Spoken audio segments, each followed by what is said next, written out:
Salut à toutes et à toutes, moi c'est Guillaume de la chaîne Graines de Copeaux, je suis content de vous retrouver. Aujourd'hui on se retrouve au Xylolab qui est un atelier partagé dans les Vosges, je vous mets le lien juste au-dessus si ça vous intéresse, avec Martin qui va vous faire la démonstration aujourd'hui sur une dégauchisseuse de marque Felder, la 941.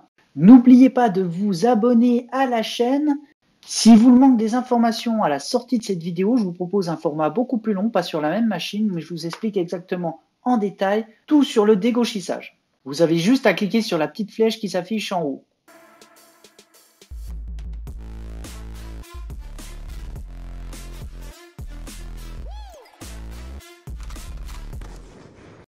Ici, on a le coup de poing d'arrêt d'urgence, donc un coup de poing à actionner en cas d'urgence ou de problème machine. Alors attention, toutes les images que vous allez voir prochainement sont les gestes à ne pas faire. La vidéo a été tournée machine arrêtée pour vous montrer les gestes à ne surtout pas reproduire. Alors on va commencer par ne jamais faire des petites pièces, de toute façon la raboteuse ne permet pas avec la longueur. Ne jamais dégauchir avec des gants et enfin ne jamais passer des pièces en bois de boue. Maintenant, nous allons réaliser les bons gestes et les bonnes procédures à suivre à cette machine. Tout d'abord, veuillez retrousser vos manches si vos manches sont flottantes et ne pas porter d'habits flottants en général, écharpe, pantalon large ou veste trop large. Ensuite, vous allez vérifier l'équerrage et si l'équerrage de votre guide n'est pas bon, il faudra le rectifier. Pour cela, il vous suffit simplement de débloquer le guide et ensuite avec la manette d'incliner le guide comme il faut. Vous vérifiez une fois cette étape faite que votre guide est correctement d'équerre. Ensuite, voilà le réglage pour gérer la prise de passe. Donc la prise de passe, c'est la quantité de matière que vous allez prendre à chaque fois. Je vous conseille pour commencer sur le plat de prendre un maximum de 2 mm, surtout si vous venez de prendre en main la machine.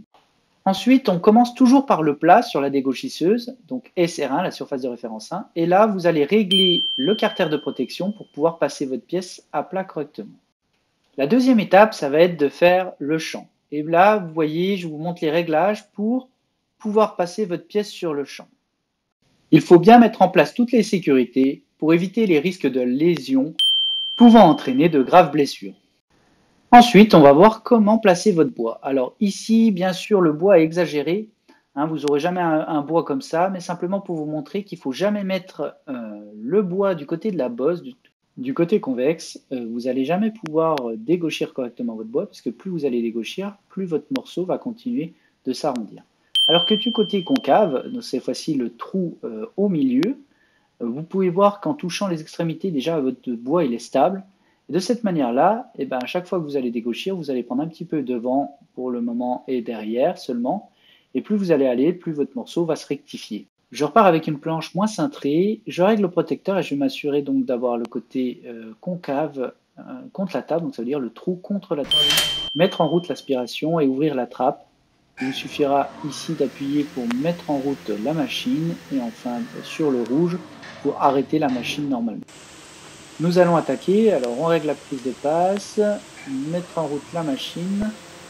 Alors regardez bien le positionnement des mains est très important, donc les mains sont bien à plat sur la planche, on passe le carter, vous voyez, en faisant un petit pont avec la main et surtout on ne met pas la main sur la table, puisque s'il y a un retour en arrière de la pièce, il ne faut pas qu'on soit entraîné par les mains. Alors on revoit l'action, on passe la main et on va passer la deuxième. Petite remarque, quand le bruit est continu, ça veut dire que vous usinez sur toute la surface et il faut s'assurer que vous usinez sur toute la surface pour être sûr que votre surface soit bien plane, linéaire. Une fois que c'est fini, je vais faire un signe d'établissement en tirant un petit trait.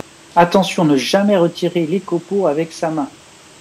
Toujours souffler, alors si l'aspiration est allumée, vous pouvez souffler en direction de l'outil, sinon, si elle est éteinte, souffler dans l'autre sens pour évacuer les copeaux vers l'arrière. Maintenant, on va passer le champ, donc pour rendre la surface perpendiculaire au plat que je viens faire. Donc on a vu tout à l'heure comment régler les carters de protection. Ça se fait machine arrêtée. Et une fois que vous êtes prêt, vous pouvez allumer la machine. Alors là, il y a le coup de poing d'arrêt d'urgence, c'est pour ça que la machine ne voulait pas démarrer. Donc, on relance. Simplement, mettez bien la pression contre le guide, perpendiculaire au guide. C'est très important. Ça ne sert à rien de trop appuyer sur le dessus de la planche, mais plutôt sur le plat pour être bien collé sur votre guide et pouvoir équarrir correctement votre bois. Toujours la même méthode, vous tracez un trait, donc c'est SR2 de votre planche. Cela permettra au rabotage de savoir quelle surface vous avez déjà dégauchie et donc partir d'une surface de référence. Une fois fini, fermez trappe et coupez l'aspiration. Voilà, c'était Guillaume pour la chaîne Graines de Copeaux. J'espère que la vidéo vous a plu. Si elle vous a plu, n'hésitez pas à vous abonner à la chaîne, à aimer la vidéo. On se retrouve très vite pour un nouveau tuto.